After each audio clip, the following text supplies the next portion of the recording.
Халал тайып деп екі бренд бар. Халал қазір көбейді, Аллаға шүкір, бірақ сапасы төмендеп кетті. Ана біздің Байкеміз айтып кетті, Талант Байке, осы Қырғызстандағы маман. Өзіміз оқыттық, экономика министрлігінде доклад жасап, осы Қырғызстанда халал агентствосы құрылып, осы халалдың сертификациясының органдары, одан кейін осы халал өнімдерді шығаратын жүйелерді біз үйреткенбіз кезінде. Содан агентство құрылды, мынау мемлекеттік заң, мизамдар қабылданды сіздерде. Сөйтіп халал дамыды. Енді халал деген Алла Субхана Тағаланың құлдарына рұқсат еткені. Таза, жақсы нәрселерді рұқсат еткенді. Нәрселерді халал дейді. Енді халал тайып деген Алла Тағаланың халалының ішіндегі таза, табиғи, пайдалы нәрселер, зияны жоқ нәрселерді, сондай өте пайдалы халалдың ішіндегі тазасын айтады да ол. Сол үшін халалға халал дейді, бірақ ішінде маргарин болуы мүмкін да. Маргаринді ешкім харам дей алмайды, өйткені оған дәлел жоқ шариғатта. Шариғаттың ғалымдары оны халал деп, муфтияттар барлығы сертификат беріп жатыр. Бірақ ол соның кесірінен адамдар зардап шегіп жатыр. Жировой гипотез пешінде, цирроз, одан кейін рак, первый, второй стадиясын аман қалса аман қалды, болмаса 3-4 стадиясында қайтыс болып кетіп жатыр адамдар. Көрдіңіздер ме? Ол енді бірден емес, жылдар бойы жиналады. Одан кейін алкогольный цирроз пешені деген бар, гипотезден басталып цирроз айтқанда алкогольный түрі бар, жировой деген маргариннен болады, естеріңізде болсын. Ешқандай құйрық, іш майдан болмайды, өйткені оның барлығы мынау бізді былайша айтқанда мынау алдап, мынау малдың етін жемесін, малдың етін жемесе денсаулығы жейтін болса денсаулығы мықты болып кетеді, жемесе ауру болады да аптекаға келеді деген сияқты. Көрдіңіз бе? Оның бәрі үлкен мынау фарм компаниялардың концерндердің бизнестері былайша айтқанда. Біз қазіргі таңда мынау балабақшаларыңыз халалға өткізген екенсіздер, осы балдарымыздан бастап таза тамақ жегізетін болсақ, халал тайып тамақ жегізетін болсақ, онда ешқандай біздің бабаларымыз сияқты клиниканы көрмей өтуге болады. Мысалы, клиниканы білмей кетті, аптека деген не екенін білмей кетті бабаларымыз. 80 жасында, 90 жасында асқа барады, құйрықтың бүтіндей жейді, жамбасты жейді, секіріп 5-6 кеше сорпа ішеді, бір табақ ет жейді, секіріп атқа мініп айнына кете береді мысалы үшін. Дұрыс па? Енді қазір деген машинадан отырып алған барлығы, болмаса офисте отырады, сидальщик нервтер L1 мен L5-тің арты 8 көздің үстіндегі мынау сидальщик нервтер қысылып, грижа болып, протрузия болып, бәрі зардап шегіп жатыр. Көрдіңіздер ме? Сол сияқты халал тайыпта ондай зиянды заттарды біз жібермейміз. Өйткені халал тайыпта бағана айтқандай саф, таза, адам ағзасына өте пайдалы, зиян болмау керек. Мысалы үшін кейбіреулер оны дұрыс түсінбейді да, шариғаттан оқығандар тұз да зиян ғой дейді да. Тұзды көп жесе зиян болады, бірақ ол тұз өлімге апармайды да.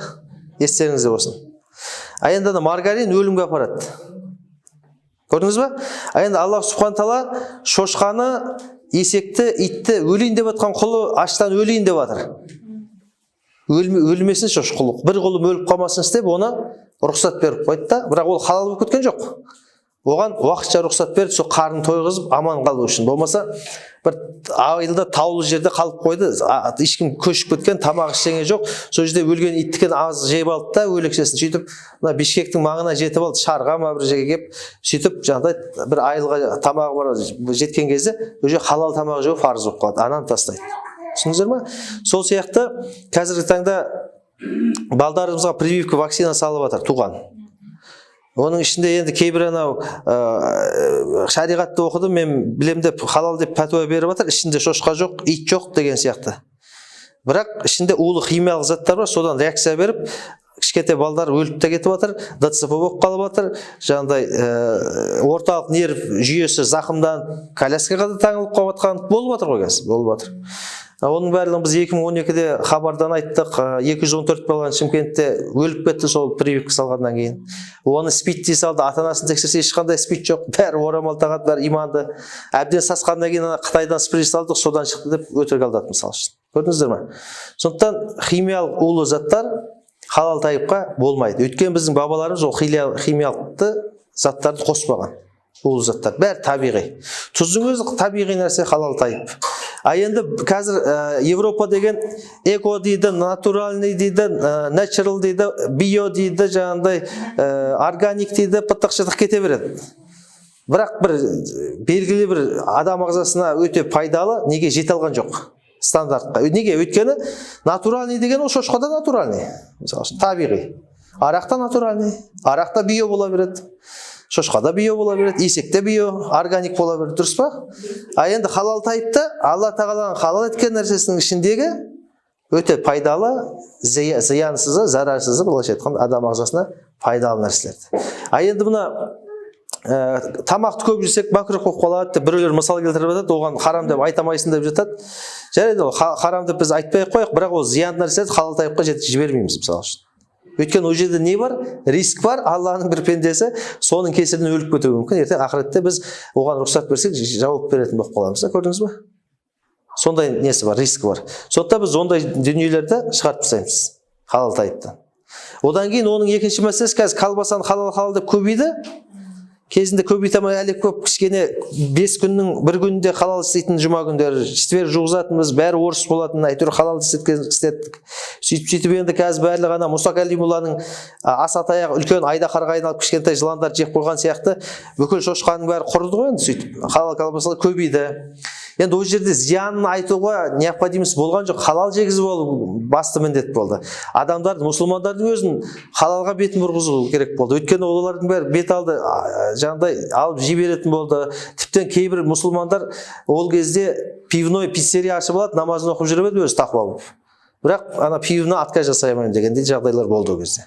Енді Құдайға шүкір қазір халал келді, бірақ ішінде нитрит натрия, глютамат мононатрий деген, глютамат натрий деп жүрді. Сондай улы заттар бар, химиялық. А ол колбасаны көп адамдар, көп ата-аналар өздері жеп отырып, оны білместіктен балдарына жегізіп отырады. А балдарға ол деген сөз, былайша айтқанда, улы зат өте денсаулығына зиянды.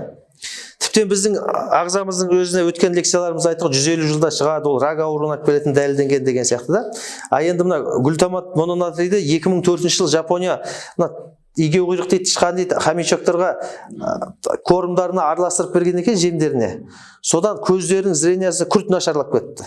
Содан жаңа қорытынды жасайды, ол бұл зат адамның ағзасына да көзіне зиян екен деп. Глютамат натрий. Ол енді китайский лапша дейді, халал знакпен неше түрлі лапша нелер жоқ ма? Аги-саги деймін не дейді, анау тасшерік, машерік көп енді. Түрі көбейіп кетті оның. Баяғыда біреу ақ болатын еді. Сол сияқты оны қазір балдар да жеп жатыр кішкене. Ал оны кезінде, студент кезінде жеп алғандар қазіргі таңда жағдайлары болды, үлкен бизнесмен болды, бірақ соны жеп отырады, аңсап. Өйткені біздің 10.000 рецептор бар, вкусовой рецепторлар. Бәріміздікін Алла Тағала бірдей қылып жаратып қойған дәмсіз рецепторлар. Судың дәмі бірдей, қанша миллиард халық бар, ол ұнның дәмі, нанның дәмі дейді, болмаса еттің дәмі бірдей сезеді.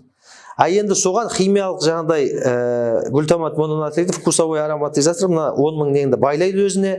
Оны тағам тану ғалымдар химический наркота деп ат қойып қойды. Синдром китайского ресторана деген ауруға ұшырайды деп сөйтіп ары қарай таратып жатады да. Шынымен де мен бір қонақта болдым. Жаңағыда еттік мол, Жаңарқа деген орталық Қазақстан бар, жазған жақта. Досым үйіне шақырып, ата-анасына бәріне халал харам түсіндіріп берді деді. Ет келіп еді, анау келіншегін роллтын алып келші деді. Одан кейін енді басынан былай түртіп жібердім да, қайдағы роллтын, астың атасы келді ғой деп. Ана иісті көрге не қылған кезде роллтын іздеп кетіп отыр автоматически. Өйткені ана аппетит ашылмай ма бірдеңке болып тұр ғой, наркоман сияқты. Роллтын жегеннен кейін барып ет жейін деп тұр ма, бірдеңке болып тұр. Көрдіңіз бе? Кешеде Түркияда бір күрт жігіт бар, логистика не қылатын, ол да айтады, мен армияның кезінде не қылып жүрген соң оны көп пайдаландым. Қазір соны мен де аңсап тұрамын дейді. Болмаса өткендегі жігіт айтады, Кока-коланы Кәрімаға сіз айтқаннан кейін оның ішінде кейбір харам ингредиенттері бар екен, спирт мысалы үшін, наркотикалық зат деген сияқты, лабораториядан шыққан ол. Оны ешкім исполнять ете алмайды. Содан кейін ана жігітке айттым, енді осындай ол зависимость вызвать ету үшін қосады оны. Мысалы үшін Бішкекте қанша миллион халық тұрады? Қырғызстанда 6 миллион халық тұра ма? Соның 5 миллион Кока-коланы ішетін болса, ол наркоман болып қалатын болса, зависимый болып, оны постоянно клиент. Кризис болмайды, банкрот болмайды. Көрдіңіз, сол себепті кішкене қосып қояды. Болмаса гориллаларға қосып қояды, энергетиктерге. Олардан Астанада горилланы күніне 3-ден ішіп отқан шиномонтажник жігіт, осы мына қыста декабрьде несін доңғалақтарын ауыстырайын деген досым айтады. Жақсы жігіт еді, мен екен ауыстыратын еді, қасындағы напарнигінен сұрасам, ол жүрегінен өліп кетті дейді. Күнделікті 3 нежіші болып жүрген, 1-2 жылда өлді де кетті. Оны біз қалай халал дейміз мысалы. А оны кейбіреулер айтады, шайда бар, кофеде бар, кофеин деген наркотик бар. Ол сол сияқты наркотикалық зат қосылған деп ойлайды оны. А енді мен сіздерге түсіндірейін. Бізде де мына жерде эндорфин деген гормон бөлінеді қуанған кезде. Эндорфин гормоны ол да наркотик, мысалы үшін былайша айтқанда. Бірақ бір өзінің мөлшері, мизамы бар. Алла тағала сөйтіп жаратып қойған. Біздің де асқазанымызда спирт бар. Спирт бөлінбесе ас қорытылмайды. Бірақ ол аз мөлшерде. Айраныңыз бар, анау ұныңыз бар, наныңыз бар. Ашытқан кезде ол спирт бөлінеді. Бірақ ол асып кететін болса, сіздің наныңыз көтерілмей қалады, ащы болып қалады. Оны тастайды малға бұрында. Ана салақ олақ қатындар ашып жатады, оны енді малға тастайтын. Оны кейбіреулер жауып жатса, көтерілмеген қатты, іші қамыр сияқты жеген кезде қышқыл дәм шығып тұратын содан. Енді ол сол сияқты мынау спирттің мөлшері сияқты, ол екінші мәселе бар, спиртті заводта өндіріп жатыр. Арақ заводы, пиво заводы деген сияқты ашып өндірді. Содан енді кеп анау сүтіңіздің үстіне бір тамшы не қылатын болсаңыз, ол уже харам болып кетеді. Өйткені Құранда рижсун деп тұр. Иннама астағфирулла, иннама я айюхаллазина аману де иман келтіргендер дейді. Момындарға айтып тұр бұны. Кәпірлерге айтып тұрған жоқ. Иннама хамру вал майсиру вал азлабу ва ансабу рижсун гамали шайтан деп тұр. Рижс деген нәжіс деген сөз. Лас. Шайтанның амалдарынан деп тұр. Көрдіңіз бе? Сол кезде сахабалардың бәрі осы айтқан кезде бәрі төгіп тастады, оны компресс қылып алайын, духим араластырып себейін, ұшып кетеді ғой деген жоқ. Көрдіңіздер ме? Риджсун деді ма, Аллахтан үкім келді ме, болды. Болмаса неде Анғам сүресінің 157-ші ме қай аяттарында 140-шы аяттарынан былай қарай ма, сол орта жағында тауып алсаңыздар болады.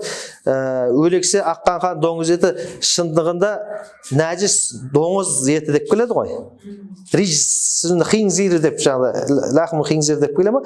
Соны ғалымдар ижманың барлығы алғанда шошқаның күллі жері, лахм деген етіні бүкіл күллі жерін нәжіс деп жүрген да бағанағы аятқа. Түсіндіңіз бе?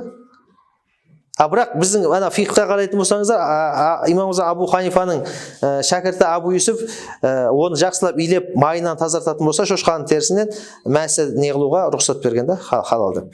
Бірақ оның біз пәтуасын алмаймыз, ижмаға, аятқа қайшы келген ол пәтуаны. Бірақ ғұлама ғалымдарымыз сыйлаймыз, құрметтейміз. Кейбір ғалымдардың былайша айтқанда дұрыс емес, дөп түспеген пәтуалар болады, оны қоя салу керек былайша айтқанда. Өйткені мына жақта ижманың күші алып кетеді қанша дегенмен. Көрдіңіз бе? Болмаса бір муфти қазір Пакистанда үлкен бір шейх бар, атын айтпай қойын, желатинді шошқаның күйі өзгерді, ол халал болып кетті деп кітабына жазып қойған екен. Біздің бір имамдар соны алып, енді соны лекция қылып айтыпты, шулатыпты, елдің бәрі маған шықты. Одан кейін оларға айттым, ижманың бәрі осы аяттарды айтсам, олар көнбей тұр. Енді мен шейх емеспін, оларға авторитет емеспін ғой. Содан кейін ана ғұламалардың современный пәтуалардан ижманың соны харам деген сол тақырыптаған жібердім, содан басылды. Өйткені қияметтің уақытында өмір сүріп жатыр, адамдардың имандары жүрегінде емес, бәлкім көзінде. Дәлел сұрайды. Довод деген сияқты. Оны көзін шұқып былай көрсетсең ғана сенеді болды. Көрдіңіз бе? Сол сияқты. Одан кейін бізде қазір одан бөлекте мынау красительдер бар, мынау қыз балдарыңызға түрлі түсті нелер әпересіздер. Конфеттер, қызыл конфет, қызылды өткенде біз енді карминді айтып кеттік қой, несін аллергия, оны бәріңіз сол кезде болдыңыздар ма? Или тағы айтып кетейін кішкене. Болмадыңыздар ма? Е120 деген жазып қойыңыздар, кармин. Е120 деген кармин. Исламның докторы, Әл-Асқарды бітірген, ислам ғылымдарының докторы осы карминді айтып жеткізген кезде, енді Кока-коладан шығып кетті, оның кезінде Кока-кола бақыр айтып жазып қоятын тұғын. Біз осыны айтып насихаттағаннан кейін елдің бәрі харам екенін білгеннен кейін сыртына жазбай қоя ма, или алып тастады ма? Көбі жазбай қоятын болды, ішінде болса да. Мына шиевый соктар, клубника, одан кейін анау неше түрлі йогурттардың сыртын оқысаңыздар, сыртында малина, клубника деп тұрады. Бишкектің бәрі Қазақстанның несінен базарынан артылмай жатыр малина. Осы жақтан сүт жабатынан шығып жатқан болса, йогурт ол қайдан келіп жатыр? Оған краситель қоса 120. Бұл қызыл түс береді. Бұл қызыл түс береді малинаға, неге ұқсаған. Одан кейін бұл деген сөз өте қызыл түсті жақсы береді, өйткені қоңыздың қаны да қоңыз сияқты жәндіктің, кене сияқты. Бірақ ол кактусқа жабысып өседі. Мексикада анау Техастың екі ортасында, Техас штатының екі ортасында ескі аборигендер оның бәрін тереді, ана жұмыс жоқ, соның барлығын теріп заводтарға өткізеді екен. Ол заводтағылардың бәрі оны жаңағыда қанын бәрін қысып құрғатып, кептіріп, одан жаңағындай химия нелердің бәрін араластырып, оның тазасын алады да тазасын тамаққа қосады, тамаққа краситель, енді ана улы зат араласқаннан улылығы жоғары нәрсені фильтровать етіп, оны жаңағыдай мына пластигіңіз тұр қызыл, болмаса мынада қызыл краскілер, киіміңіздегі қызыл краска, соларға қосады. Көрдіңіздер ме? Краситель. Болмаса помада қосуы мүмкін. Косметика ғана рюбани қылып бетті қызару үшін жүр ғой қазір неше түрлі. Снегурушка сияқты боянып алған, маймыл сияқты. Сол сияқты мынау Е120-ның харам нәрсенің бәрінде кесірі болғаннан кейін Алла тағала бізге зиян етіп қойған. Бұл Е120-ның кесірі сол екен, аллерген екен. Аллерген крассосип, аллергия басады. Оны әлемдік статистика бойынша аллергиямен страдат еткен адамдардың 10-15% летальный исходпен кетеді екен, өледі екен. Ажалмен құшады екен. Ажал осыдан болады екен, 15% аллергендердің.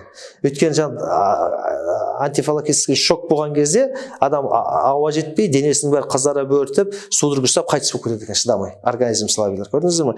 Сондықтан Алла тағала бұған айттық, құлым өліп қалмасын деп бізге пайдалы, бізді өлімге апармайтын нәрселерді халал қылды, өлімге апаратын нәрселерді тыйды. Мысалы үшін Алла тағала құлдарына сондай ананың балаға деген мейірімнен 70 есе жоғары екен құлына деген мейіріміне. Көрдіңіз бе? Сондықтан сіз балаңыз ана резеткеге қолымен шұқылап атса, барып қолын қағаз тимей тоққасы өліп қалмасын, болмаса плитаға түсіп қалып өліп қалмасын, самаурынға түсіп күйіп қалмасын деп, оны харам қыласыз балаңызға. Болмайды. Харам, болмайды. Жолама деп. Сол сияқты Алла тағала бізді сондай зиянды нәрселерден қорғап қойған.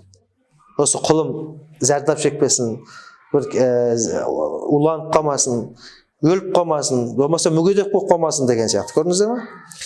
Сондай. Одан кейін бұл Е120 соктарға қосады, конфеттерге қосады, особенно мармаладтарға қосады, йогурттарға қосады, колбасаларға да қосылады. Қызыл ет деген қараяды ғой енді.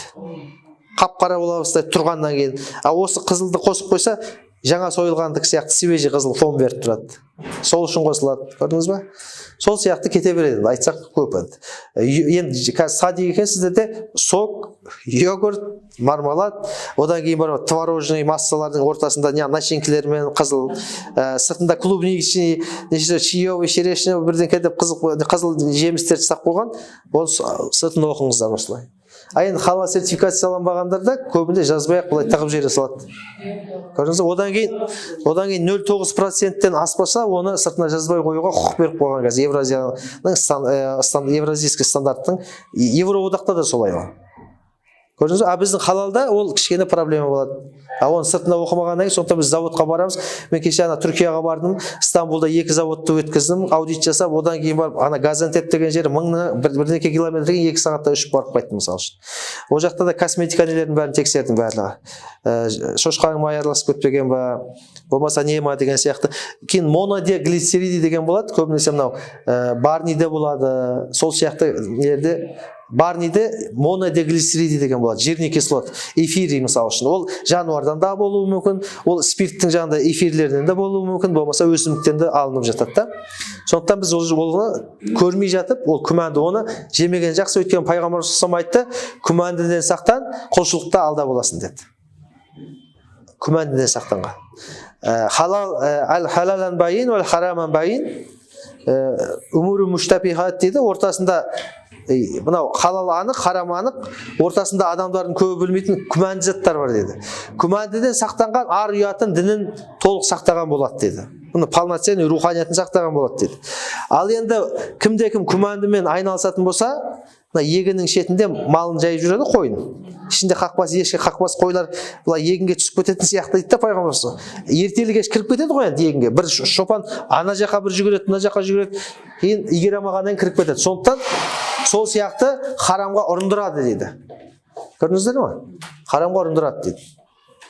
Сондықтан біз күмәнді нәрсені көріп те оны жемеуге тырысуымыз керек та. Өйткені қазіргі заманда күмәндінің көбі харам болып шығып отыр.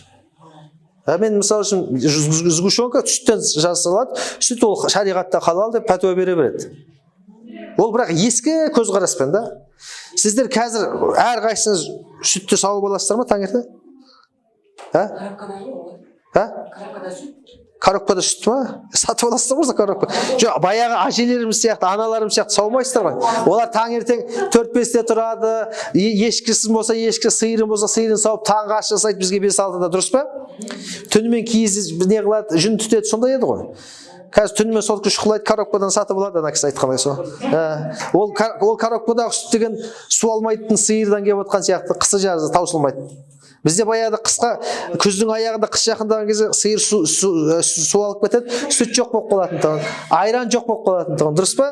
Одан кейін барып көктемнің кезінде уыз көжеге қарық болып ішіп болғаннан кейін бағлан қозын сойып, оның мәйегін алып, сүтті алып, сүтке кішкене қосатын болса, ферментті ана асқазанындағы ол енді айран болады, көбірек қоса сулугиный, жаңағыдай брынза дейтін неше түрлі, сыр, ірімшік деген сияқты соны алатын. Қазіргі таңда өткенде Алматыда бір ағайымызбен аралап жүріп, енді ауылдікі ғой, бұл таза ғой деп ірімшікті алайын деп отыр еді. Тоқтатып сұрайын дедім, сұрадым. Ірімшікті қалай жасайсыз десем, баяғыдай жасайсыз ба? Жоқ, аптекада бағанағы мәйегі сатылады. Аптекада фермент сатылады, соны қоя саламыз. Біз баяғыдай оны сойып, әбігер оны тазалап жүретін. Қазір келіндер қайда деп қойды. Қазір сиыр саумайды ғой. Көрдіңіз бе? Сол сияқты ол баяғының кезінде бағана ғалымдардың айтқан пәтуалары, көзқарастар жарап жатыр еді. Заманға, уақытқа байланысты фиқтың өзінің қағидалары өзгереді, кейбір өзгенелері.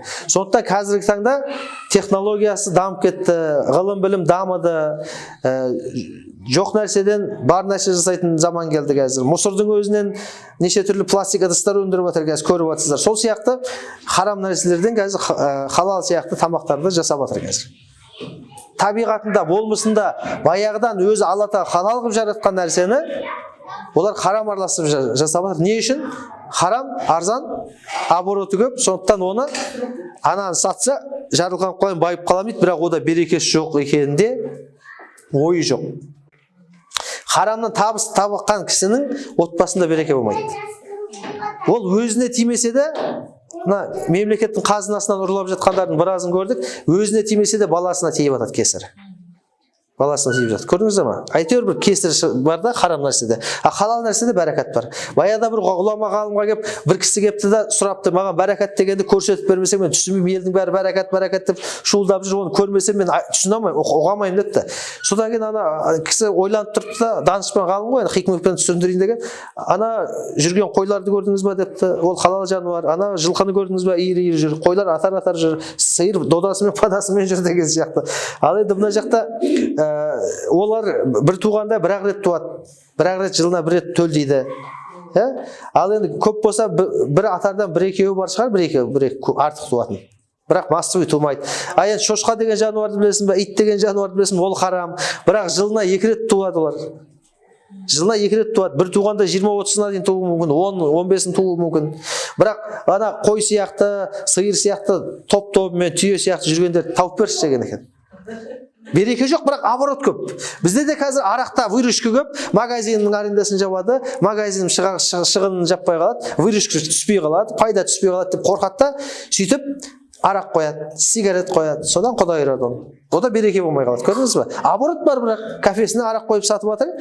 Мысалы үшін, арақсыз кафеде мысалы үшін күніне 100 мың, 200 мың таза пайда түсіп жатса, 300 мың, 500 мың, оған арақ қоятын болса 1 миллион түсіп жатыр.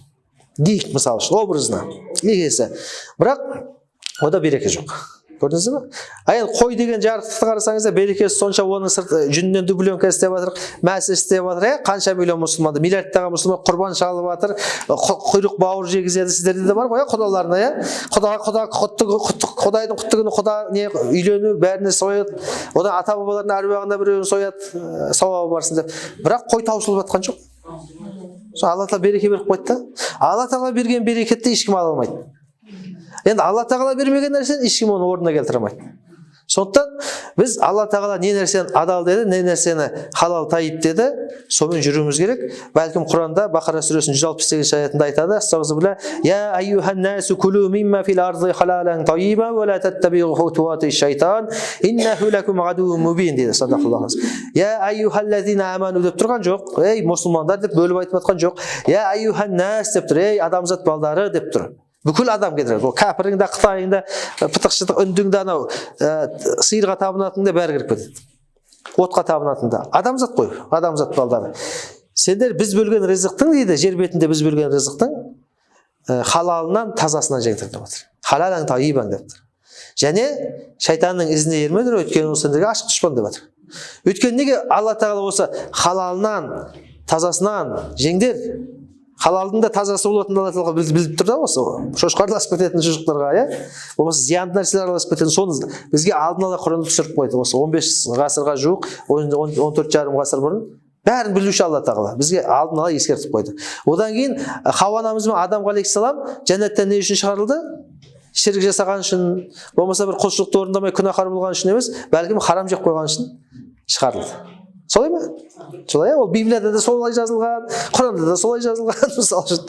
Өйткені Абай атамыз айтады, 4 кітап келді, оның 4-і Алланы танытудан сөз айырылмас еді. Оны енді христиан Тәурат, Забур, Инжил деп келеді, 4 кітап Құран. Оны енді ана христиандар, кімдер, яһудилер оны өзгертіп тастады. Содан Құранды біз түсірдік. Фурқан сүресінде оны қияметке дейін біз қорғаймыз, ешкім өзгерте алмайды деген мағынада келген аяттар. Содан осы Құранды соңғы бекітті, мөрледі былайша айтқанда. Одан алдын жібергеннің бәрін олар ойыншық сияқты қазіргі президенттер конституциясын өзгертеді ғой, сол сияқты өзгертіп тастады. Ол негізі адамзат қалай өмір сүру керек туралы Алла тағаланың бізге түскен конституциясы сияқты ғой Құран деген.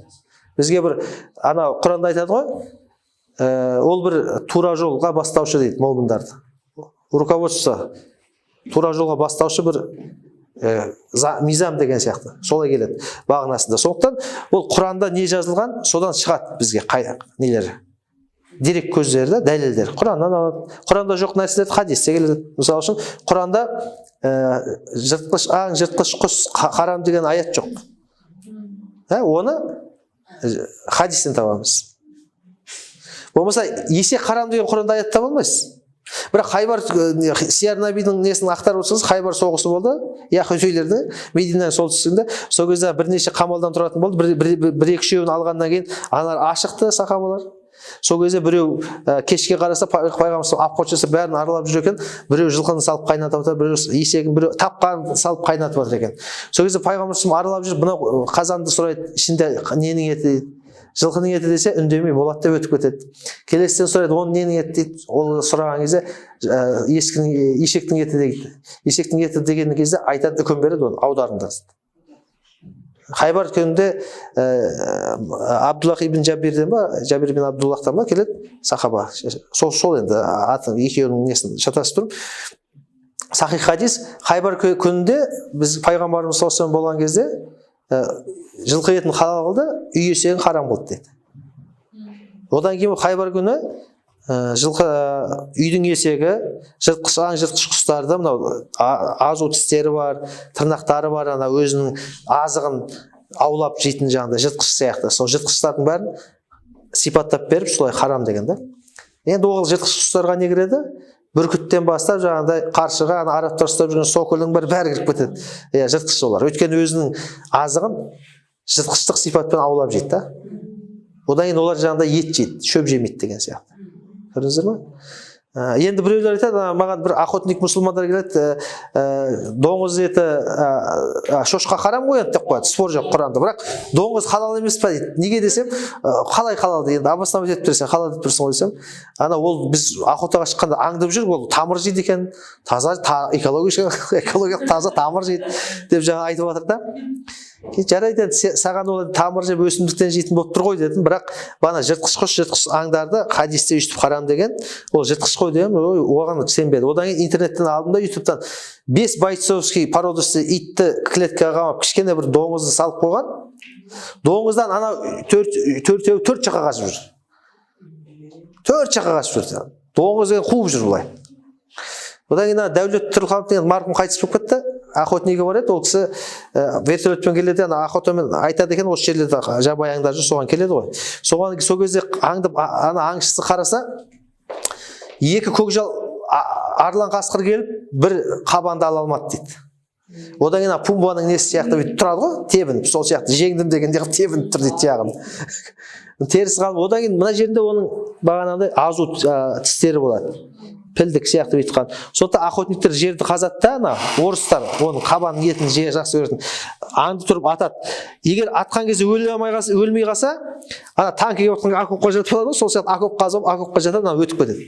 А егер тұрып ататын болса дейді, охотниктер бізді айырып кетеді дейді, жаңағы тісі бар ғой. мынандай екі тісі бар, біреуі бүйтіп қайырылып қалған, біреуі мына астынан да үстінен екі тісі. Ол азу тісі, ол жыртқыш, көрдіңіз ба? Иттің өзі ала алмай жатыр, қасқырдың өзі ала алмай жатыр, жыртқыштың өзі ала алмай жатыр. Жыртқыш болып жатыр. Жыртқыш аңдардың кез келгені ол жабайы аңдарды алады. Жыртқыш аң бар, құрлықта өмір сүретін, жабайы аң болып екіге бөлінеді. Жыртқыш аң, жабайы аң. Жабайы аңдарға не жатады? Елік жатады, марал жатады, анау киік жатады, бұғы жатады, одан кейін арқар жатады, қоян бар жабайы, солардың барлығы халал болып кете береді. Жыртқыш еместері. Көрдіңіз ба? Енді борсық, кейін суыр дейді, олар халал емес. Өйткені біздің Ханафи мазхабының ғалымдары оны өзінің баласын жеп қояды екен, тырнағы бар, несі бар. Тамыр жейді дегенмен, борсығың да, суырың да сол халал емес, хищный неге жатқызған ғалымдар. Ибн Ғабидин де бар енді, өздері Раддул Мұхтар кітабын ақтарып қарап аласыздар. Одан кейін мына екінші мәселе, көп адамдар акуланы харам деп жатады. Жыртқыш деп жатады. Кейбір ғалымдарымыз сөйтіп айтып жатады. Ол да бір жаңылыс, өйткені балықтың судағы жәндіктерді жыртқыш емес деп бөлмейді. Су жануар деп қоя салады. Болмаса теңіз жануар деп қоя салады. Көрдіңіз ба? Енді судағылардікі қалай бөлінеді? Суда ғана өмір сүретін, суда және құрлықта өмір сүретін амфибия. Барып келе беретін жаңағы. Рагың бар ма? Амарың бар ма, анау тағы анау пингвинің бар ма, түленің бар ма, жылан, бақа, шаян жүре береді ғой суда да, екі жақтан. Ана мұнафиқтар сияқты ғой, екі жақта жүре береді. Бірақ жануарда сол екі жақта да өмір сүретіндердің барлығы харам деп бекітілген стандартта. Көрдіңіздер ме? Енді мынау судан шықса өліп қалатын жәндіктер барлығын халалға жеткізген Шафиғидің өзі айтқан, менің әкем жаңағыда Шафиғи мазхабынікі, әкем теңізден шығатын теңіз жануары болып шықса, мен оны жеп қоятын деген да. Ол енді анау астарлап айтқаны, ол халал, теңізден шыққан бәрі халал деген сөз ғой маған. Енді Ханафиде үлкен киттен бастап кішкентай шабаққа дейін, кейін кейбір ғалымдар кімді макрух деген, креветканы, кейбір ғалымдар халал деген. Сондықтан креветканы жақсы көрсеңіздер, жей берсеңіздер болады бұл жерде. Халал дегенде пәтуа бар да, соны ұстанып. Енді адамның креветкадан денесі жыбырлап жаңағыдай отталкивающий болатын болса, ондай болатын болса, оны жемей-ақ қойсыздар. Екі жақтама жеңілдік та ол, екі ғалымдардың екі мінезі. Сондықтан біздің неде осылай келеді. Енді пайғамбарымыз саллаллаху алейхи вассалам бір күні сахабаларын үлкен неге жорыққа жібереді. Содан келе жатқан кезде теңізде үлкен кит теңізде жаңағыдай жағасына шығып кетті. Сонда соны алып сахабалар жейді, азықтары таусылған әбден, шаршаған, жол жүрген, сөйтті. Енді Қайрат Жолдыбайұлы деген ғалым кісіміз бар, сол айтты, 150 деді ма, 300 сахабамыз соны жеген дейді да, үлкен кетті дейді. Одан кейін түйенің үстімен әрі-бері өткен кезде қабырғасына бойы жетпеген дейді. Үлкен ангардың ішінде түйемен өтіп кете бересіз, сол сияқты қорамыз. Сондай деп енді ол кісі кішкене тереңдеу біледі ғой енді ол жағы. Маған айтып берді да бір отырғанда. Одан кейін пайғамбар саллаллаху барған кезде, я Расулаллах, біз осында китті, үлкен балықты кездестіріп жедік, ол халал ма деп сұрайды. Енді жеп болғаннан кейін сұрап тұр ғой. Сол кезде пайғамбар саллаллаху айтады, маған алып келгенде сендерде қалды ма одан, маған да беріңіз, мен де жейін деген кезде орамалға, майлыққа оралған бір бөлігін берді. Пайғамбар оны жеді деген риуаят бар. Көрдіңіздер ме? Сондықтан біз нені байқаймыз бұл жерде? Үлкен китті Юнус алейхиссаламды жеп қоятын еді ғой. Абдуллах ибн Аббас Құранның тәржімасы, ол кісі айтты, егер ла илаха илля анта субханака инни кунту миназ залимин деп айтпаса, Алла Тағала, сенен басқа құдай жоқ, шындығында мен өз-өзіме қастандық жасадым, халқым оңбаған деп тастап кеткен ғой енді. Ол енді Алланың үкімінсіз тастап кетуге болмайды дейді пайғамбар. Ол Алланың үкімімен тастап кетті, сол үшін оны күнәһар қылып жаңағыдай жеребе тастап, соған түсіріп Алла Тағала соны сөйтіп жазалады дейді да. Егер ол ла илаха илля анта субханака инни кунту миназ залимин деп балықтың ішіне тәубе етпегенде дейді, қиямет қайымға дейін балықтың ішінде қалар еді дейді. Құранның үлкен тәпсіршісі, пайғамбар шәкірті Абдуллах ибн Аббас айтып жатыр, пайғамбар көкесінің баласы, немере көкесінің. Сонда енді қарап отырсаңыздар, пайғамбар Юнус алейхиссаламны балық жеп қойғанын біледі ғой, үлкен балық. Бірақ оны айту керек еді ғой. Балық адам жейді екен, Юнус пайғамбарды жеп қойды. Ол харам, ол жыртқыш деген жоқ. Ол әкелді жеді. Бізде қазір аналардың акуланы харамға шығаратынның дәлелі, ол жыртқыш, ол адам жейді дейді. Ол инстинктивно өзінің несін қорғайды жаңа. территориясын. Одан кейін қан көрсе болды, шабуылдайды. Одан кейін жыбырлаған кішкентай балықтардың бәрін сүзіп жей береді. Үлкен кит та кішкентайларды жей береді. Үлкен балық кішкентайларды жей. Шортан балықтың өзі бар ғой, кішкентай балықтар жеп кете береді. Одан шортан жемейді, онда харам, ол да жыртқыш. Оны тем более речной акула сияқты деп қарайды оны. Шортанды бар ғой, бәрін жұтып кете береді аузына. Болмаса сомда да тістері бар. Онда хищникке шағып қойған. Ештеңе жемейді онда балықтардың бәрі. Бәрі кішкентай балықты жей береді, мысалы, айналып келсе. Сондықтан ол дұрыс емес көзқарас болады, дұрыс емес үкім болады. Сондықтан ол қою керек. Құранда бәлкім Маида сүресінің 96 аятында ма? 96 аятында, 94 аятында келеді. Сендерге дейді, сапарда жүрген, қажылықта жүргендерге теңіз жануарлары адалетлі өте, сендерге сапарда жүрген, қажылықта жүргендерге өте пайдалы дейді. Сайярық деп келеді, сол сапарда жүрген. Өте пайдалы деп отқанын Алла Тағала былай жалпылай айтып кетті бізге. Енді ғылым, медицина, білімді дамыған кезде ол өте диетический тамақ екен. Қазір ресторандардың бәрі балықтың түр-түрін жасайды. Қазір көріп отырсыз, шеф-повар ұстайды оған. Одан кейін ағзаға тез сіңеді екен. Біз енді сапарда ұзақ жүретін болсақ, әлсіреп маужыраймыз. Ауыр тамақ жесек тағы әлсіреп қаламыз. Солай ма?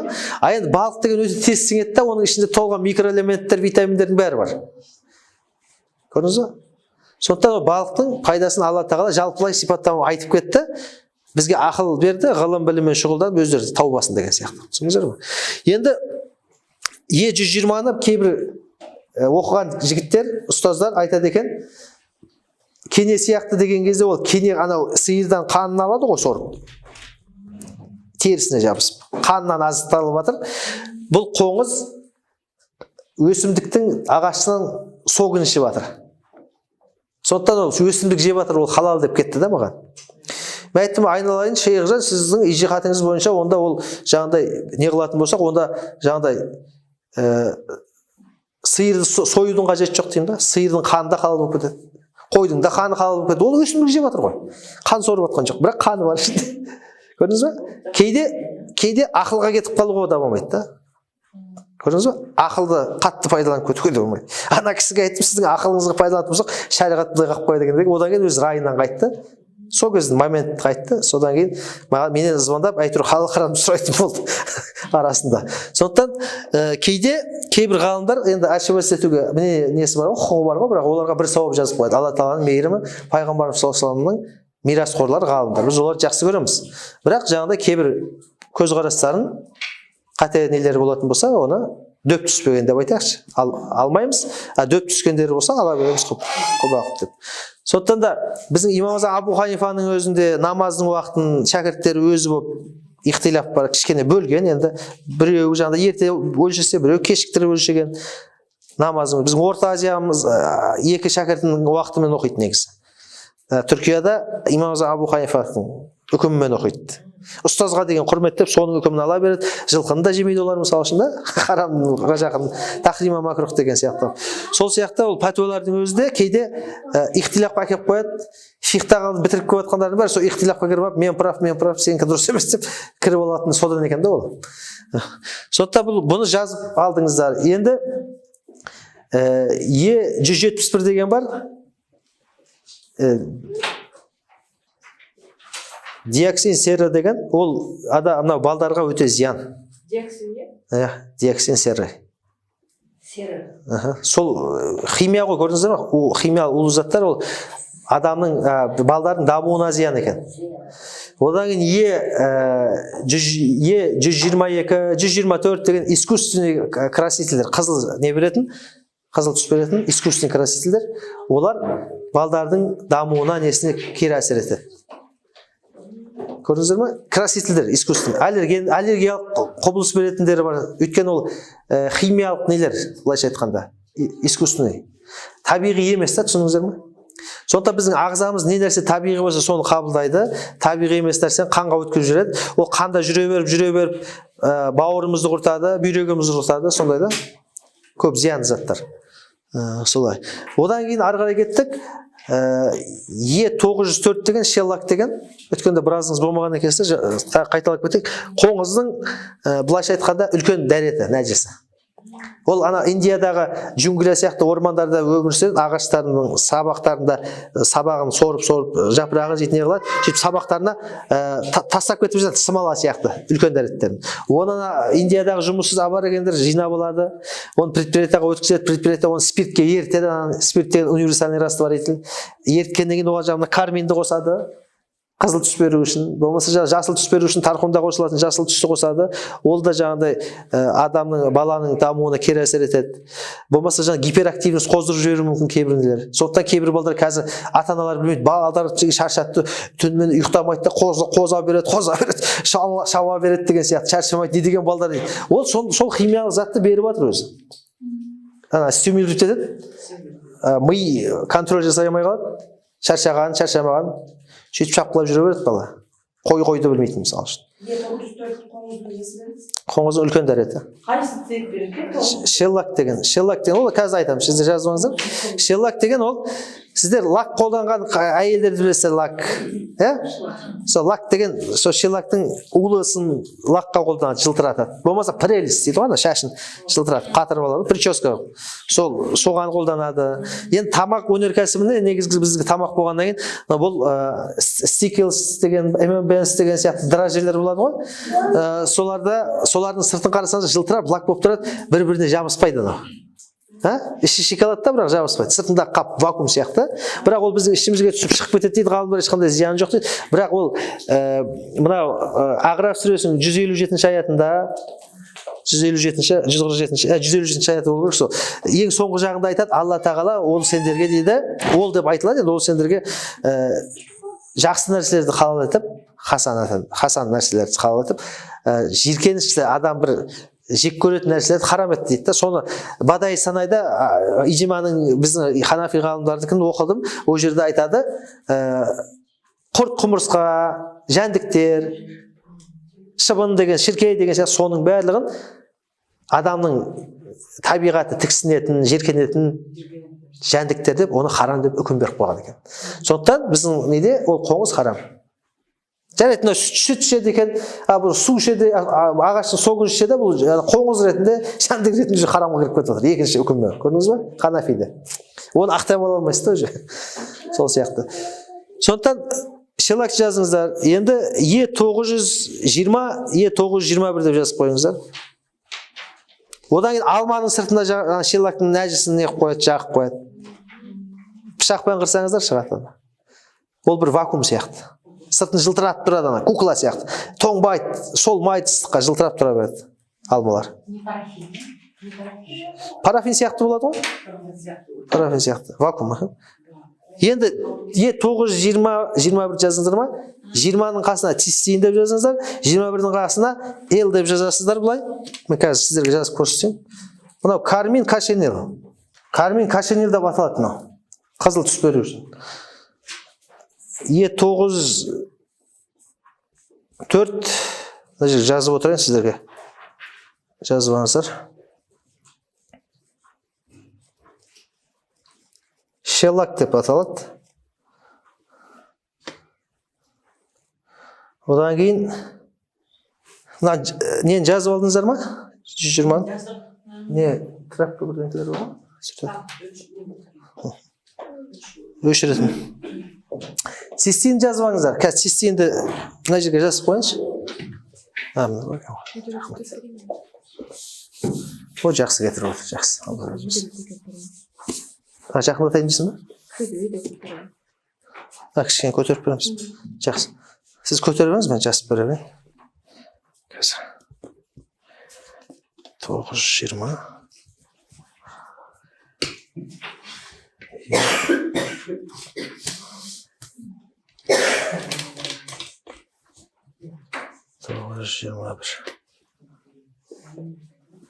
Енді кішкене қолым тайып кетті, кішкене қойшы.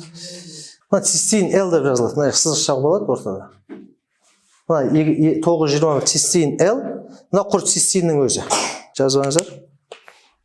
Бұл адамның шашынан, адамдардың тырнақтарынан, шошқан жүнінен, шошқан тұяғынан, құстың периясынан жасалады. Бірақ құстың периясы көбінесе білесіздер, ана матрастарға, жастықтарға қолданып кетеді да, ол қымбат кетеді. Сондықтан ана миллиардтаған Қытайда ана майка жасататындар, педикюр, не дейді, маникюр дейді ма, не дейді, тырнақтар не қылады. Соны жасататындар, одан кейін шашын қысқартады, прическа істейтіндер, ұлдар сияқты болғысы келетін қатындар шаштерін қысқарта береді, миллиондаған, миллиардтағаннан түскен шаштердің бәрін тырнақтың өткізеді заводқа, переработка. Содан одағы аминокислоттарға осыны ыдыратып айналдырады, кристаллический қант сияқты прозрачный ұнтақ болады, оны сіз біле алмайсыз. Көрдіңіз бе? Соны неге қосады енді? Бұны ұнға қосады, улучшитель мука жасайды. Бұның қасиеті мына шашымызды былай қайырсақ та мыжылмайды, былай қайырсақ та мыжылмайды. Сондай Алла Тағала серпінді қасиет беріп қойған. Одан шаш тырнақ жылтырап тұрады, өзінің лагы бар, эластичный. Сол анау булочка істеген кезде, гамбургердің несінде де кездесіп өткенде мен группама жіберген екен, бір жігіт фастфуд ұстайды деймін, гамбургерді жіберді, Россиядан келеді екен, оқысам цистеин Л деп тұр мынау, цистеин Е921 деп тұр. А енді біреу тесте сатылып жатыр, замороженный қазір модный болды ғой, қазір әйелдер жұмыс істемейтін рахат қазір бәрі. Дайын тұрады, сатып аласың да апарып жауап бересің. Соны бір жігіт жіберген екен, ода да цистеин тұр екен. Мен енді қолым тимей қалады, кейде завод фабрикаларға шапқылап кетеміз. Соны шығып қарасам, кешке келіп қарасам, ананы бірінші соны айтып жатырмын да, харам жеп қоймаса екен деп, қалғандардың командалары тұр екен. Сөйтіп анау жеп үлгерген екен сол. Тесттан жаңағыдай. Одан кейін бір жігіттер маған нені жіберді? Смес детский. Детский сместің ішінде болады екен бұлар. Одан кейін ана протеин бар ғой? Не дейді ана? Похудениеға не дейді?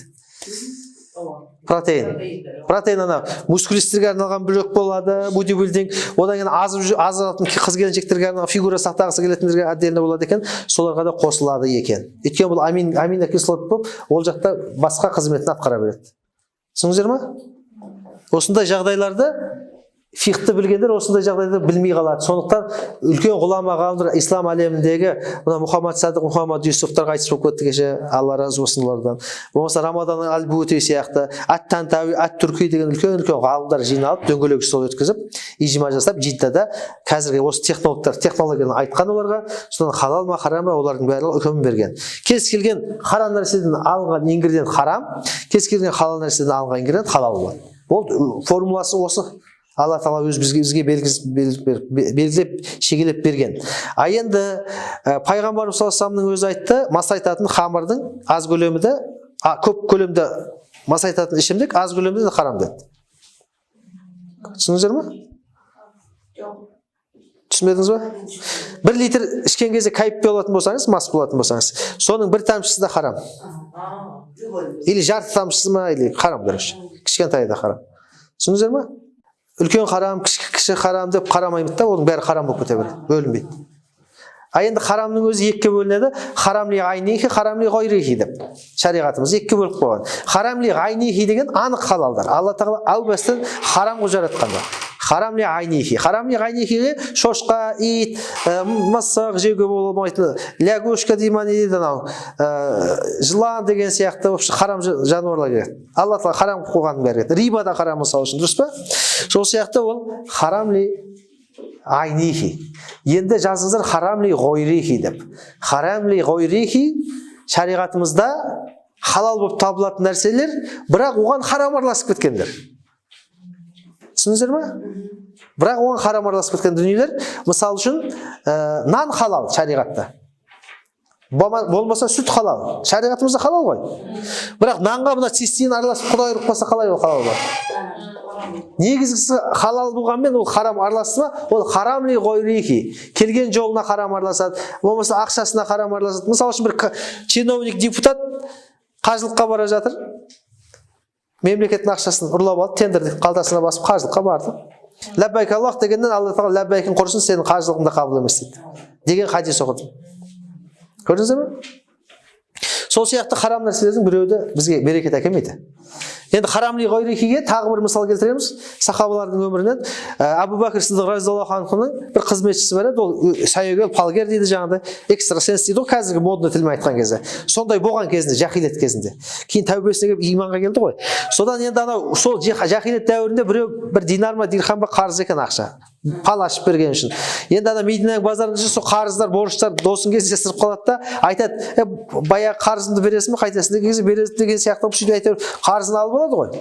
Сөйтіп қожайынды бір қуандырайын деп сүт алып келеді енді. Сол сияқты ғой, или анау өзі бере ме енді, ол жағы бізге қараңғы. Негізгі мақсат бұл жерде халал мен харамды.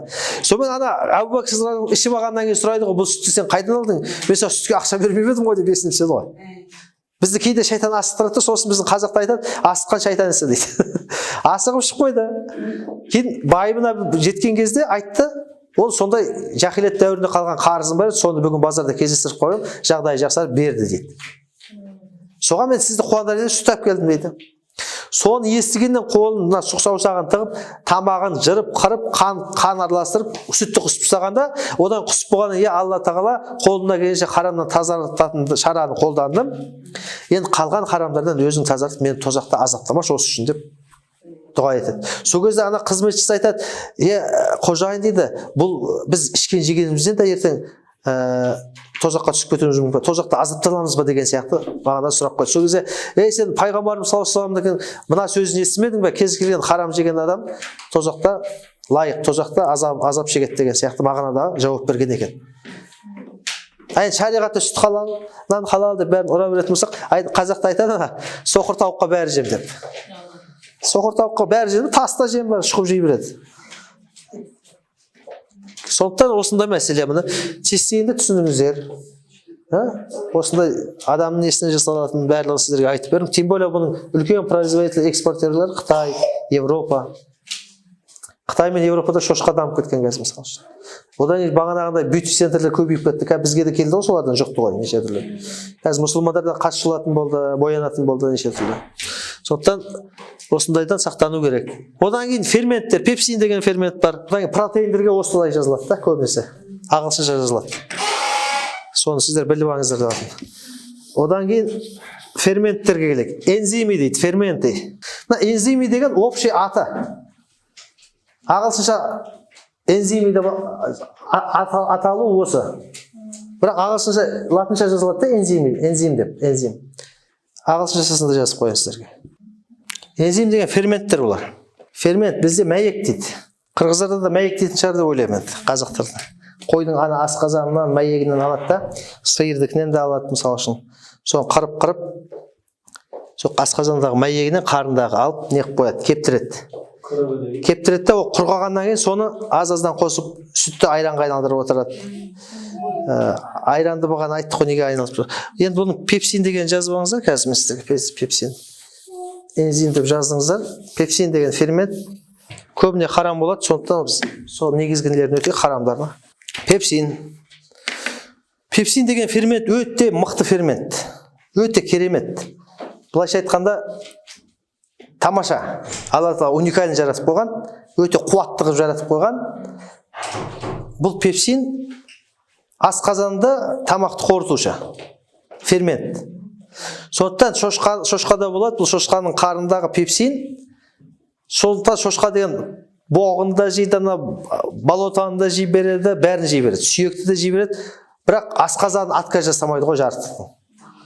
Қорытып жібере береді ғой бәрін. Өзінің торайында жеп қоюы мүмкін. Бір ана Европада инсульт ұстап, шал кісі шошқа фермада бағып жүріп, жем салып жүріп құлаған ғой, жеп қойған ғой шошқалары. Көрдіңіздер ме? Ол сүйекті қорытып жіберіп жатыр, қараңыздар. Сондықтан осы пепсиннің арқасында. Сондықтан бізге мезим фортеге осыны қосып қойған. Асқазандарың істемей қалса, шошқаның пепсинін жібересіңіз, болды, проблема жоқ. Қорытамай жатқан қазы қартаңызды 6 секунд ол тау тастың өзін қорытып жібереді, бар ғой? Құм топырақтың өзін. Ол ана тамағыңызды 6 секунд неғып жібереді. Сондықтан үлкен молочный комбинаттарда 200 тонна, 100 тонна деген сияқты 20 тонналық үлкен цистерналар тұрады, нержавичный, оған сүтті әкеп құяды. Сол сүтті енді анау қойдың ферментін салатын болса, оның күші аз. Сол үшін қойыңыз болсын, жылқыңыз болсын, сиырыңыз болсын, бидайды жейді, бірақ бидай бүтін шығады, оны қорытамайды. Байқайсыздар, оны тауық жеп жүреді. Тауықты қараңыздар, тауық, бұл пепсин тауықта да болады. Тауық бидайды жейді, жүгеріні жейді, бірақ олдан бидайдың ізін көрмейсің ғой, жарықтық. Сұйық қып бірдеңе шығарып жібереді. Тас жеп қояды ғой, тас. Шишаларды жеп қояды, бірақ тас жейді, шиша жейді, бүтін шығып жатқанын көрмейсің тауықтан. бір завод сияқты сұйық бірдеңке қылып шығарып жібереді, шлак сияқты. Жоқ ана тасты көрдіңіз ба? Ол осы ферменттің кереметі. Крион, сирион неше түрлі асқазанға арналған нелерден сақ болыңыздар, дәрі-дәрмектерден. Одан кейін йогурт дейсіз ба, осыны пепсинді қолданатын, тағы не бар, анау айрандар бар неше түрлі, турецкий айран дейді, қазір модный болады, донермен қосатын. Оларға да қолдану мүмкін. Одан кейін бар сыйларға да қолдану мүмкін. Сулугуни дейді, брынза дейді, творожок дейді. Одан кейін бұл мынау сары майға да қосатын технологиясы бар екен. Российский біріне мен Шымкенттен бірінші қажыларға скат компаниясы бірінші ұшып жатыр екен. Бұрын арабтар обслуживать етті ғой, енді былай пересадкамен баратын бет, сонда еді Иран арқылы, не арқылы.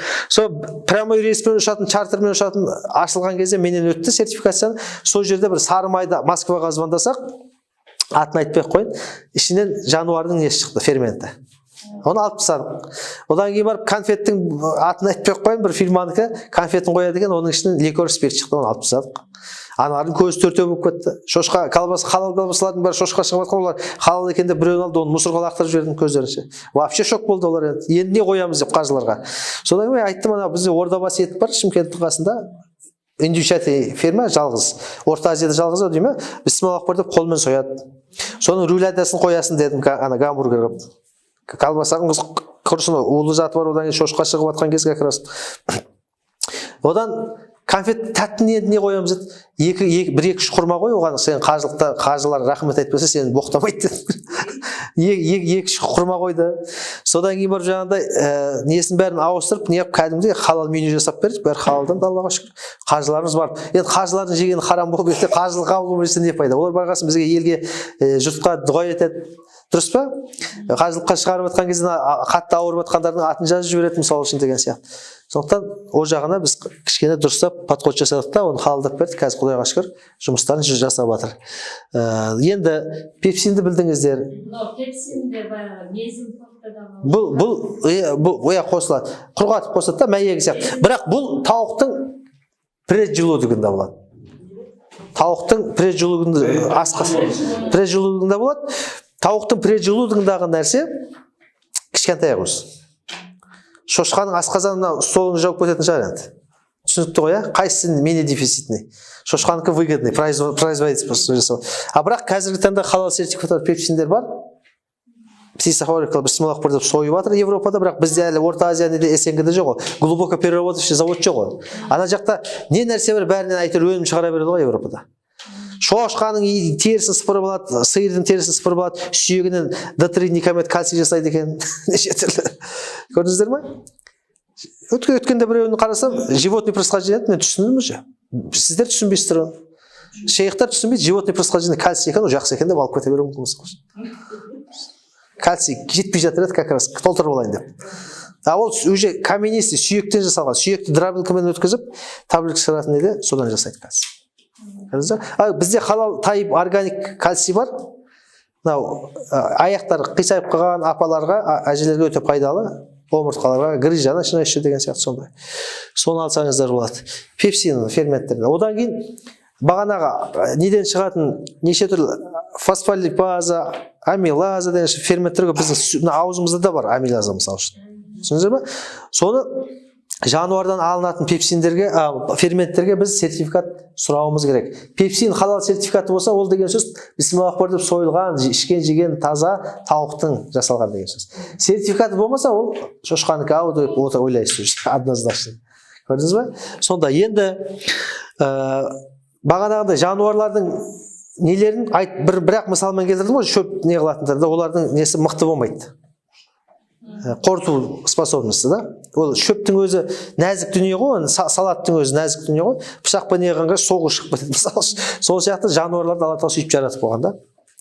Енді анау пепсин тез уақытта, тез производительность жоғары болады. Одан кейін сырдың твердісі, pH средасы өте жоғары болады. Тверді сырларға гауда сияқты сондайларға қолданып жатады. Енді бұдан бөлек енді біз халалдығына қараған кезде екінші мәселе болады. Бактериялар болады. Сүт қышқылды бактериялар, лактобактерия, бифидобактерия деген сияқты, мезофильный, термофильный бактерия деген сияқты. Бактерия дейді, микроб дейді. Бактерия, микроб бәрі халал. Тірі жәндік, халал жәндік, бір клеткалы. Микроскоппен қарасаңыз көресіздер. Ол микробтардың мынандай осындай ауыз қуысы болады. Мына жағында нәжіс шығатын екі несі болады. Біреуінен үлкен дәреті, біреуінен кіші дәреті шығып отырады. Енді подробностьіне қойып қояйын сіздер. Осы сияқты енді. Бір клетка, одноклеточный жәндік қой, бір клетка. Енді медицинадан оқыған хабарларыңыз болса білесіздер ғой. Бұл енді табиғатында тәтті жегіс. Фруктоза, не дейді, фруктозаларды, қанттарды, сахарозаларды жей бастайды. Бидайдан, алмадан. Сөйтеді, уақыт өткеннен кейін бұл жел шығара бастайды, газовать етіп. Сөйтіп газовать еткен кезде қамыр ашиды дейді ғой, көтеріледі. Соны осының газынан көтеріледі ол. Соны жапқан кезде нанды ашсаң ішінде пузырьки болып тұрған осының газы негізі. Түсіндіңіздер ме? Енді ол газ дейді, біздің қазақта айтады, осырық боқтың белгісі деп айтады. Ол сөзде шық қой. Енді жай енді спайс, енді шындық қой енді. Осырғаннан кейін үлкен дәрет қысып келеді уже. Үлкен дәреті, кіші дәретін полный шығарған кезде бұл жарылып өледі екен. Менде видеосы бар еді. Ноутбугымды құдай кетіп қалды енді. Бар оның видеосы бар менде. Ана микроскоппен түсірген, жасыл цветовой микроскоппен. Я жыбырлап жеген болады да, бір кезде пузырькалар шығады, бір кезде сұйық бірдеңкесін бөледі, үлкен дәреті шығады, соны жарылып өледі. Бұның өмір сүру несі бітеді соны. Одан кейін бұның өлекселердің бәрін мембранный фильтрден тазартып, барда сардасын тазартқаннан кейін спирт болып С2, H5OH, этиловый спирт болып шығады. Ол как раз хамыр. Мынау этанол. Этиловый спирт, этанол. Бұл харам. Рижис, нәжіс деді ғой бағана. Нәжіс. А енді бензиловый, сетиловый спирттер олар кәдімгі гранулы сияқты болады, қатты болады, вазелин сияқты, парафин сияқты болады. Бағана косметикада қолданады, ол енді халал. Оны тамақ өнеркәсібінде аз қолданады. Осы мыналардың нәжесі ғой, сол үшін аталарымыз айтқан зәрін ішіп алып дейді. Алкаштар ішіп алғандарға айтады, зәрін ішіп алып дейді. Шайтанның зәрін ішіп алып дегендер де болады мысалы үшін. Осы микробтың зәрін ішіп тойып алып, кайып болып жүреді мысалы үшін. Ебір пайдалы не жасамайды, сауап сен күнәһарлық істей бастайды. Көрдіңіздер ме?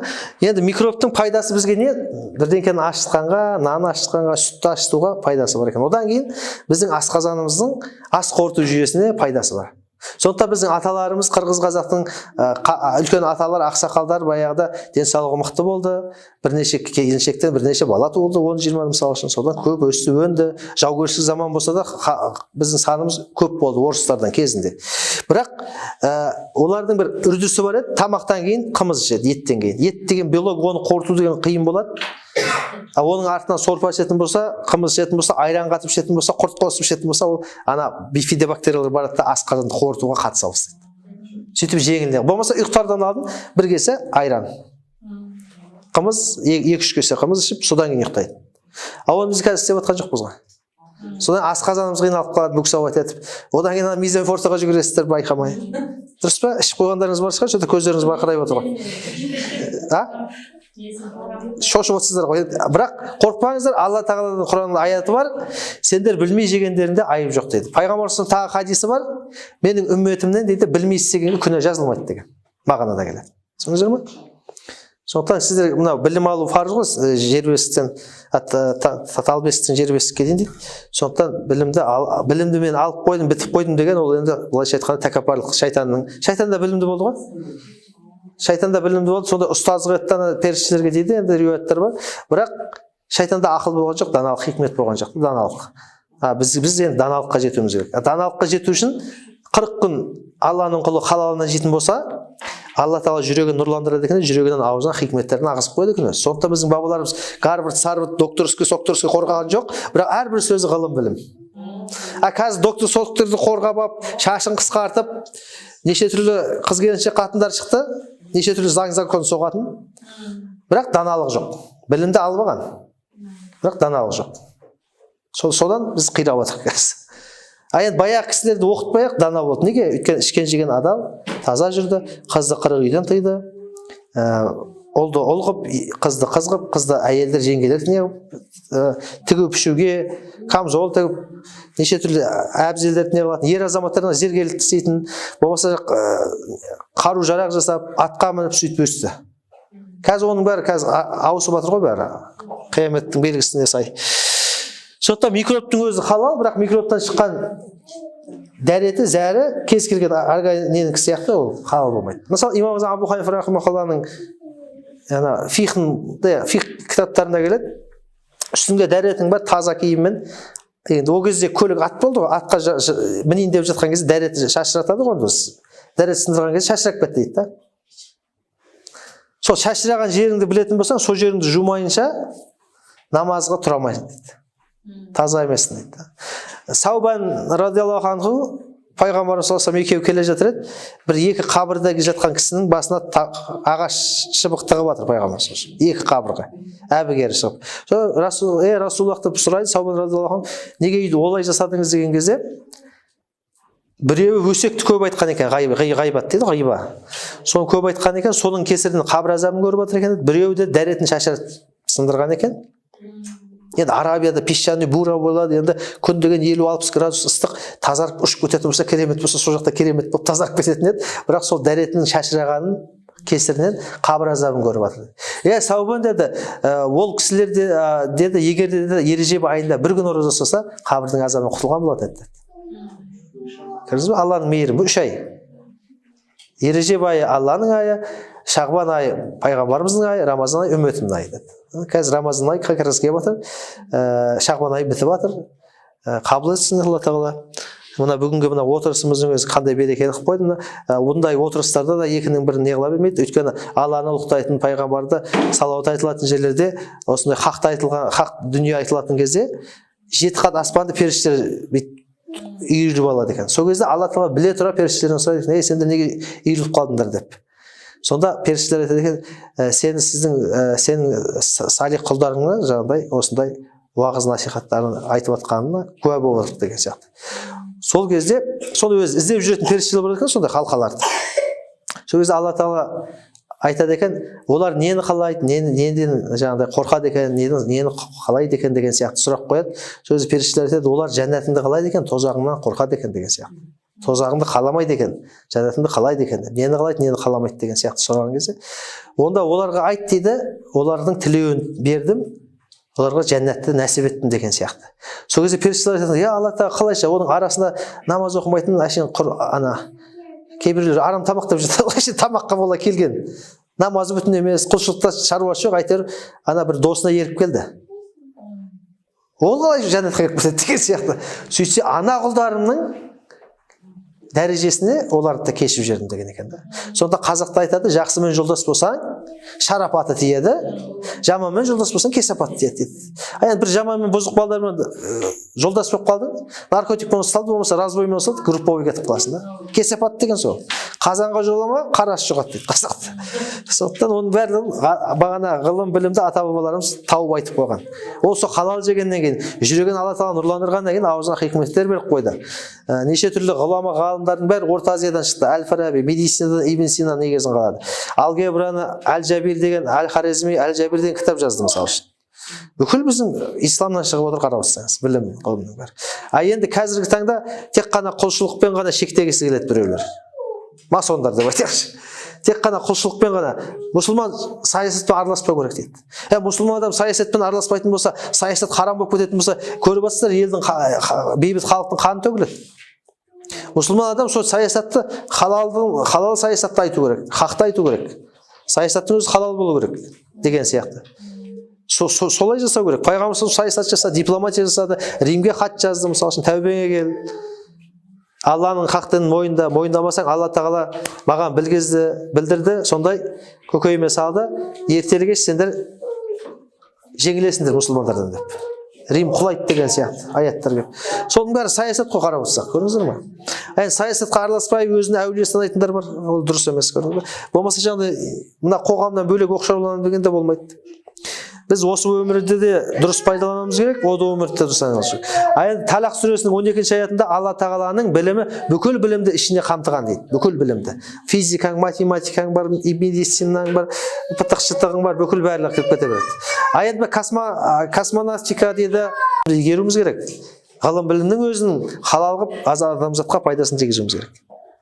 Көрдіңіздер ме? Енді көбі осы неден болады? Екінші мәселе, сіздер желатин деген жазыңыздар. Желатин деп жазыңыздар. 441 желатин. Желеобразующий агент дейді, оны енді ана қоймалжың қылып қою қылу үшін мармаладқа, болмаса торттың кремдерін, гүлдерін жасап неше түрлі іркілдеп тұрады ғой. Коллаген бұл негізі. Мынау холодес дейсіздер ғой, холодес. Сұйық болып тұрады, кейін қатады ғой. Сол сияқты бұл теріден, сол сирақтардағы сіңірлерден алам, мясокомбинатта тері қалып қояды, сирақтар қалып қояды. Соның бәрін қайнатып, фильтрден өткізіп, желатин жасайды. Ол гранул мынау не сияқты құрғақ құмшекер сияқты болады. Оны енді шоколадтың ішінде мармелад сияқты начинкаларға қолданады. Жем сияқты нелерге қолданады мысалы үшін. Одан кейін E440-та пектин деген де болады. Пектин ол енді цитрустардың қабығынан алынған шірелер болып қалады, кейде қолын шіре жабысып жатады. Содан алынады. Ол енді халал. Егер оны ерітіндісі спирт қосылмаса, краситель қосылмаса, ароматизаторлар жаңағыдай. Көрдіңіз бе? Желатин. Бұл көбінесе шошқадан болады. Егер халал сертификаты болса, ол деген сөз халал сойылған сиырдың терісіне халал жасалған желатин деген сөз. Турецкий немелер бар ғой? Мен Түркиядан соны сұрадым. Түркияның немелері халал толық болмай жатыр екен. Өйткені ол жақта сол теріден куртка жасап жатыр, шалбар жасап жатыр, қыздар киіп алған ғой, юбка да жасап жатыр, одан кейін неде жасап жатыр, сумка да жасап жатыр, аяқ киім де жасап жатыр. Сондықтан шикі тері ол жақта қымбат жүреді екен. 1 килограмм желатин шығару үшін 10 килограмм шикі тері керек. 10 килограмм терің қанша малдың терісі мысалы үшін да? Одан қанша куртка шығарады? Сондықтан тері өткізетін адам желатинге әкеп өткізбейді екен да оны. Желатинге арзан қабылдайды. Өйткені 1 килограмм шығады 10 килограмм. Ана жақта дециметрмен былай өлшеп қаншама куртка шығарады. Оны еще 5-6 рет былай лазермен кеседі. Жұқа қылып жаңағыдай. Сондықтан сол ол жақта шошқа араласып кетеді дейді көбінесе. Түсіндіңіздер ме? Или арам өлгенден араласып кетуі мүмкін. Қаупі бар, рисковый. Халал белгісі тұрса да жемеген абзал. Енді агар-агар деген болады, теңіздің балтырынан алған, оны қосылып жатыр. Олар енді прочный емес. Қазір соңғы кезде неден жасалып жатыр? Крахмалный неден жасалып жатыр жаңағы, крахмалдан. Кукурузный крахмалдан. Бірақ ол да прочный болады, ең прочный тері. Тері мықты ғой. Мықтылығы. Одан капсула жасайды медицинский неден. Технический желатин деген болады, технический желатиннен фарфорларды жылтыратып жақып қояды. Фарфорларыңызды. Одан кейін лак, деревянный лак жасайды, қолдарыңызға, тырнақтарға лак жасайды, сондай жылтырататын дүниелерді. Болмаса римен деген сияқты солардың бір лакированный туфлилер киесіздер ғой, сол сияқты. Енді бұл желатинді сиырдан жасайды, немесе шошқадан жасайды да, желатинді. Ал енді агар-агар, пектин дегендер ол солардың аналогы да. Аналогы. Бірақ олар енді мармалад ретінде, начинка ретінде қолданып жатады. Жемне, желатин мысалы капсула нәтижелерде көбінесе желатин кетіп қой. Прочность сол мықты болу үшін да. Көрдіңіздер, соған осы не қылады? Қолданылып жатады. Крабтағы харам ба? Краб біздің мазхабта харам. Шафииде де харам, өйткені екі жақта да жүреді. Одан кейін мусор ана өлікселер життейді. Бірақ ол екі жақта да өмір сүрген үшін харам үкіміне кіріп кетеді. Түсіндіңіздер ме? Жылаған тасбақа сияқты ғой, екі жақта жүреді. Мына жақта да, мына жақта да. Желатин жаздыңыздар. Енді Belki agar-agarda şundan жасалады да, теріден. Балық. Растительный. Балық. Agar-agar su растительный. Растительный olsanda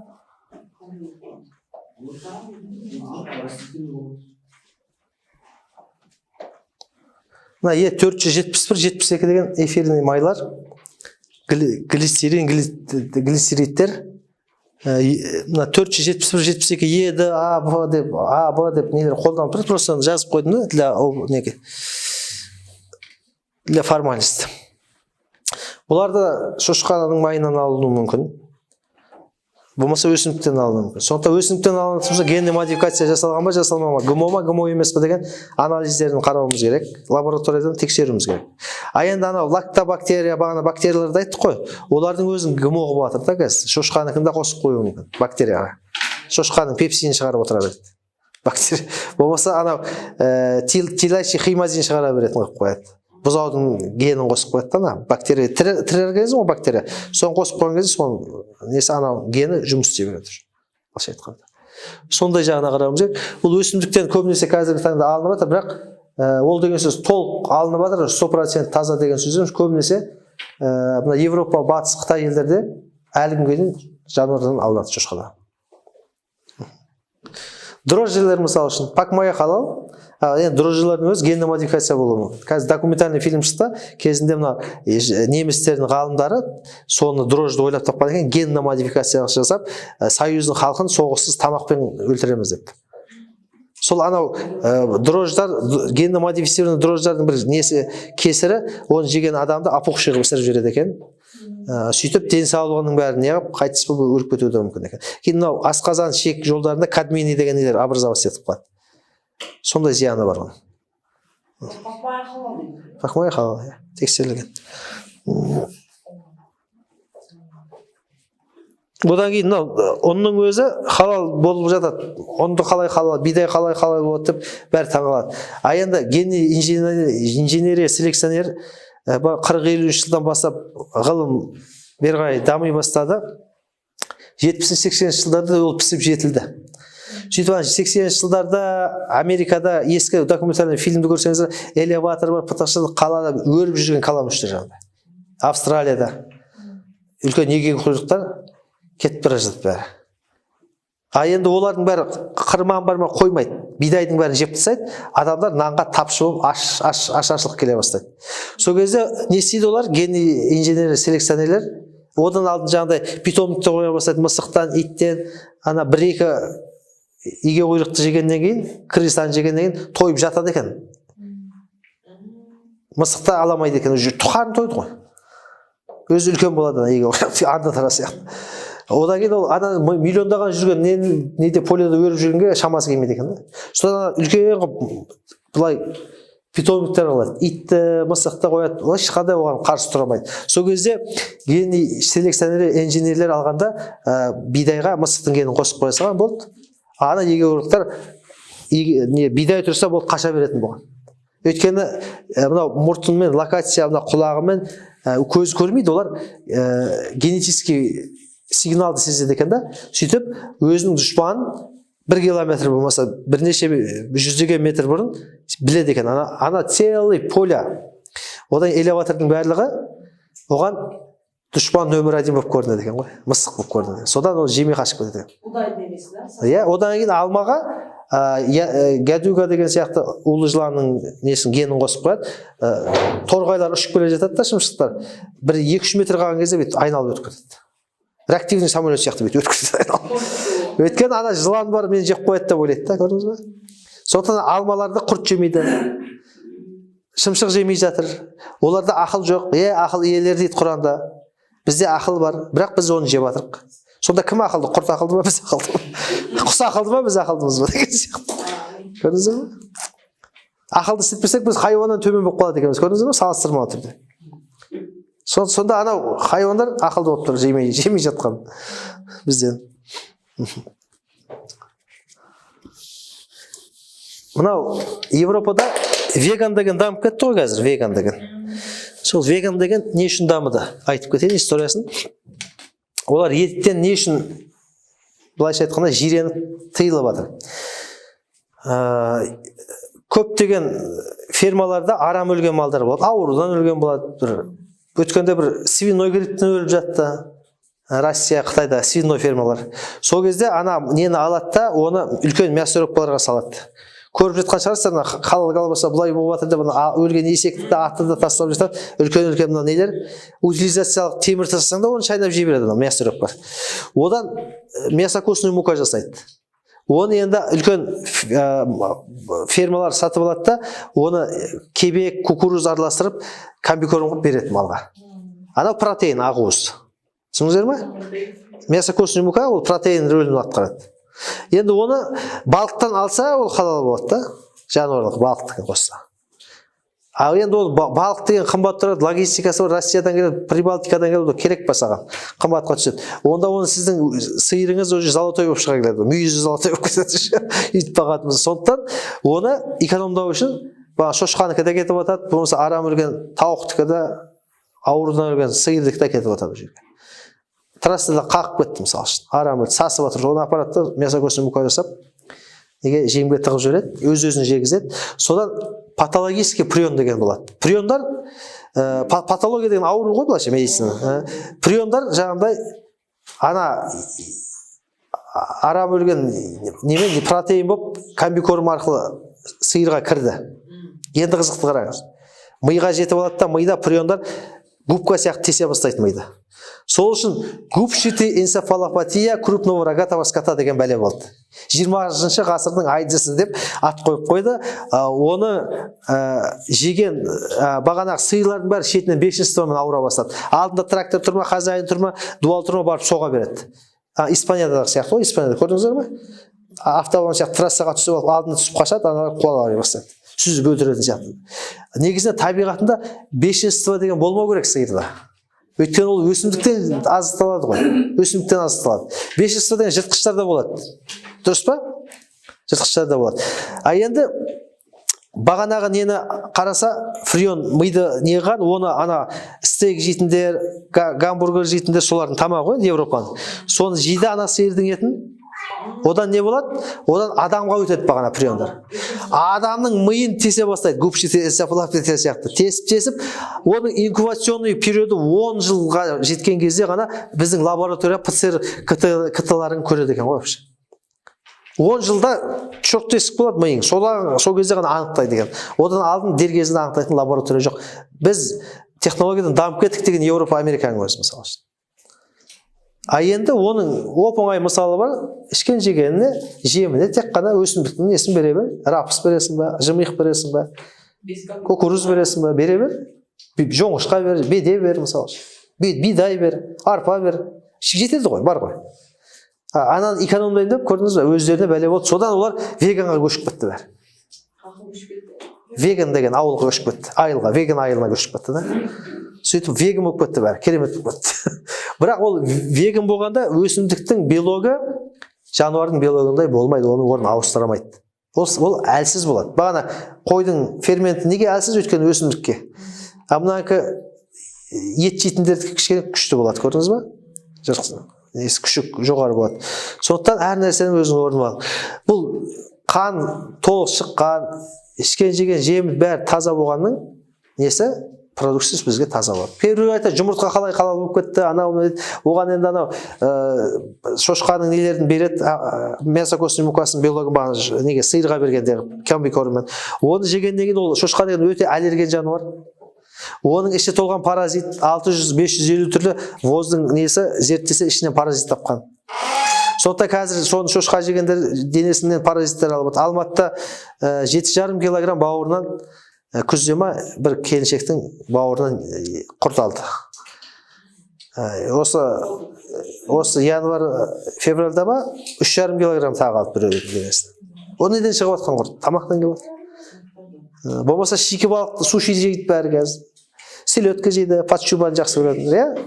Сол шикі балықтың ішінде болады. Теңгесімен терісінің арасында құрт өмір сүреді. Ол құрт деген термообработкада өледі. Мысалы үшін сіз қайнатасыз, пісіресіз, духовкаға саласыз, ол өледі.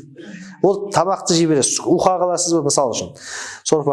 Ал енді шикі балықты шикіде жей беретін болсаңыз, денеңіз құрт басып өліп кету қаупі бар. Бізде Астана дипломат деген гостиницадан баяғыда Азияда болатын болып, мұсылмандар келетін болып, мен қалаға өткізіп жатқан кезде, соның директор айтты, Қызылордадан кісі екен.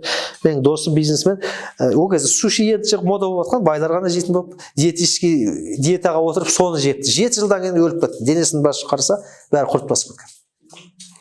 Одан кейін ана селедканы көп жейтін Россияның Санкт-Петербургтағы бір келіншек 8 рет хирургия жасап, құрттан таза болып аман қалды. Селедкадан өтіп кете берген. Енді ол балықтардың өзін 30 градус шоковый морозильниктерде 28 градустан 25 градустан жоғары ұстамаса, ол құрт өлмейді екен ғой. 30 градус. А оны 30 градусқа апарса, свет счетчик айналып кетеді. Сондықтан бизнесмендерге ол не выгодно? оны бір 10-15 градусқа қатырып қоятын шығар, 10 градусқа қатырып қоятын шығар, 7-8 градус мысалы үшін да, мұздатып, шала мұздатып. Ол жата береді тірі. Көрдіңіздер ме? Сондықтан солай. Одан кейін малдың өзі мұсылман болып кетіп сойылу керек, оны мұсылман адам сою керек, қыбла қарату керек, ішкен жеген таза болу керек. Астанада бір мешіттен шықсам, жұмада бір жамағатта жүретін бір жігіт не сұрап тұр? Садақа. Не болып қалды? Келіншегім больницада туып еді, баласы аллергия болып туылды. Одан кейін сұрадым, сіз келіншегіңіз жұмыртқа, тауықты жақсы көріп жейтін бе еді деді. Иә деді. Значит, ол ана халал емесін жеген, шошқаның несі келген корыммен, содан анаға өтіп, ол анадан кейін баласына өткен да. Иә, қолдың жұмыртқасы болса, ол таза халал, ода аллерген болмайды. Сондықтан да жұмыртқаның да халал знагы болатыны, оның корымы бәрі таза болды деген сөз ол. Біреулер анекдот айтады, оның некесін қиыпты ма біреу деп жаңағыдай. Қораз екеуі некесін қиған ба деген сияқты. Неше түрлі. Иә, болмаса жаңағыдай бір молитва оқиды ма деп біреулер неше түрлі тақарат ала ма деген сияқты. Сондай.